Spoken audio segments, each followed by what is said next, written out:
O texto diz, olha comigo aí. Um homem o encontrou vagueando pelos campos e lhe perguntou: o que é que você está procurando? O que tem a ver isso, pastor, com este ano? Irmãos, se nós pudéssemos eleger na terra um idioma ou uma língua onde pudéssemos dizer que é a língua de Deus, nós diríamos que é o hebraico. Por quê? Porque Deus, quando entregou a Moisés as tábuas da lei com os 10 mandamentos, escrito pela mão do próprio Deus, ele usou que língua para escrever? O hebraico.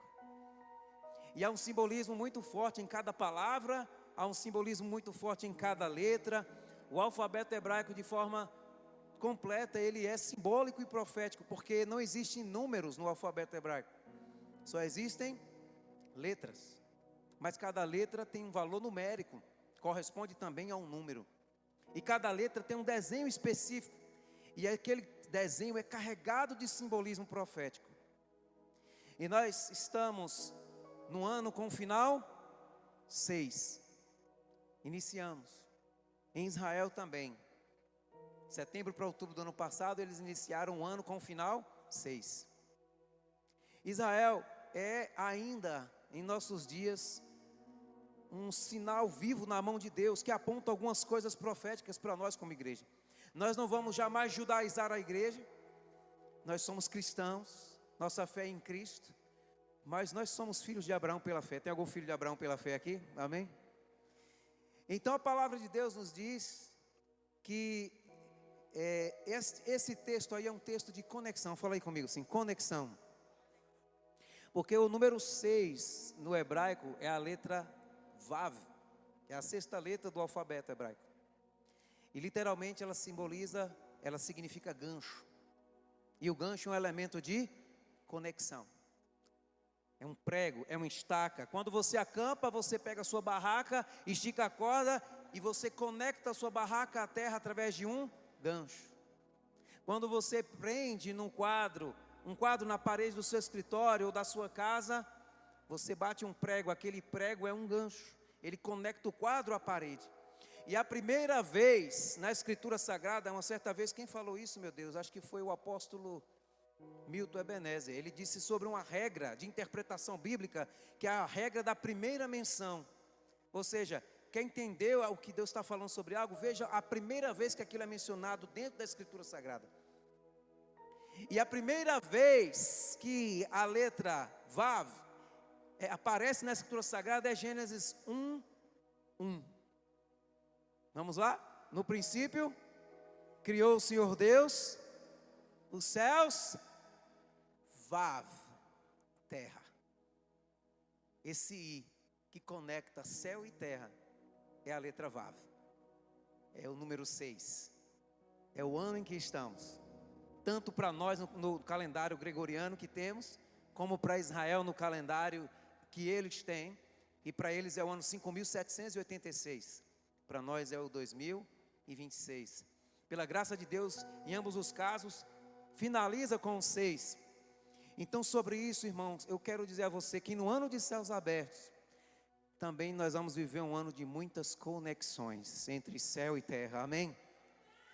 Porque é a primeira vez que aparece na Escritura o Vav, o valor numérico 6, é justamente conectando a dimensão celestial, a dimensão da fé, a dimensão do sobrenatural, a dimensão da realidade das promessas, não apenas da promessa, mas da realidade, a dimensão do que não é como se já fosse. Ela conecta céu e terra.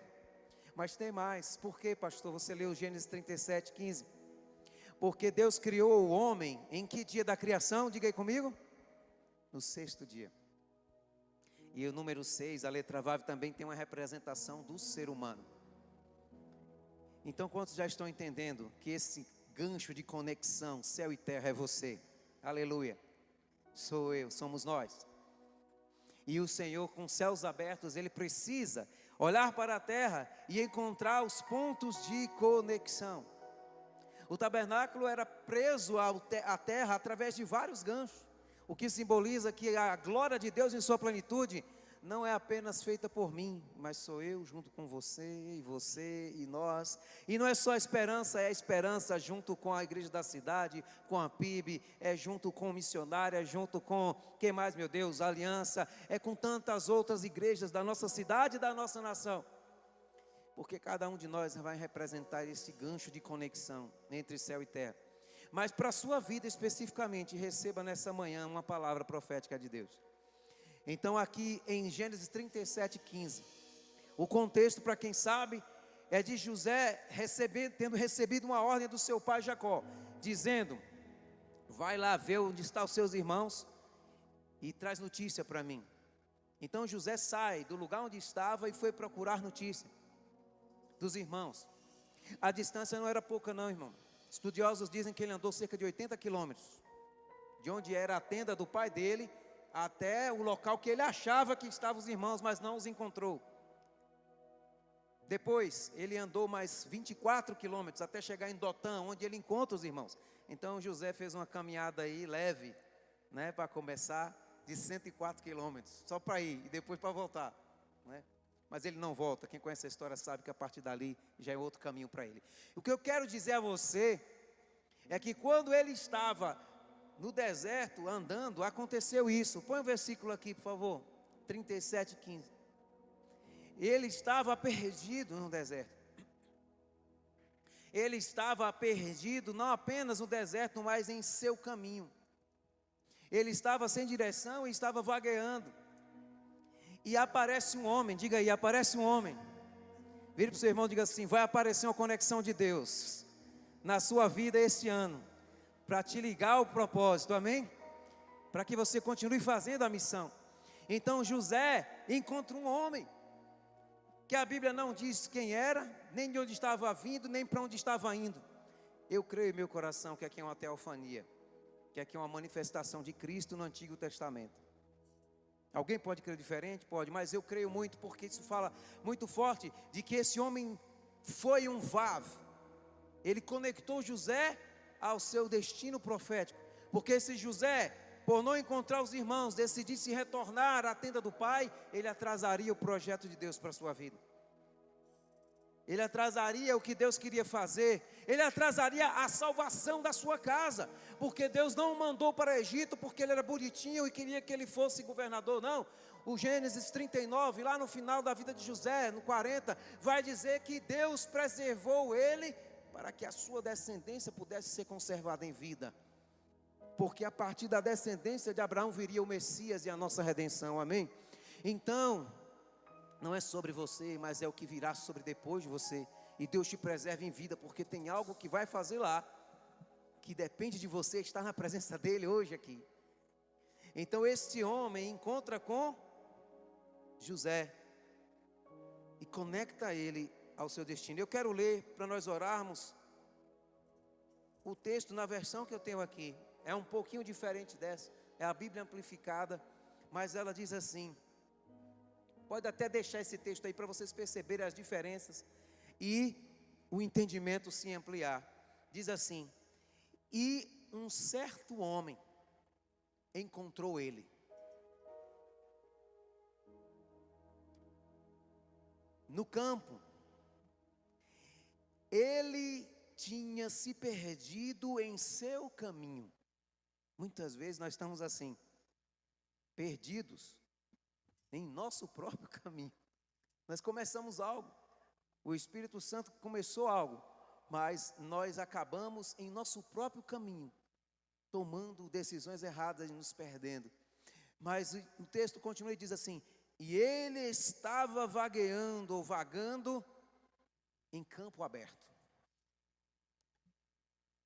O homem pergunta para ele: o que você está tentando encontrar? Pergunta ao seu irmão: o que você está tentando encontrar?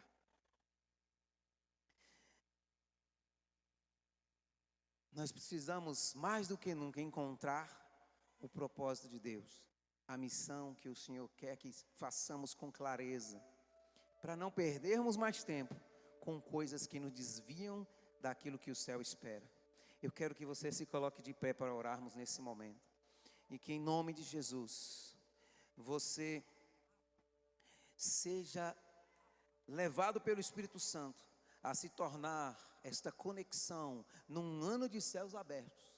Você viver uma conexão céu e terra, sabendo que você é essa conexão, para manifestar a vontade de Deus na terra, para fazer a vontade de Deus se cumprir na terra, para fazer os desígnios do céu. Você vai ser aquele louco que vai dizer: eu creio, Deus, no que o céu está dizendo, e você começará a profetizar sobre a terra. É um ano de céus abertos, é um ano de você continuar sendo essa conexão que Deus espera, para que as realidades do céu se manifestem. Erga suas mãos, comece a orar nesse instante.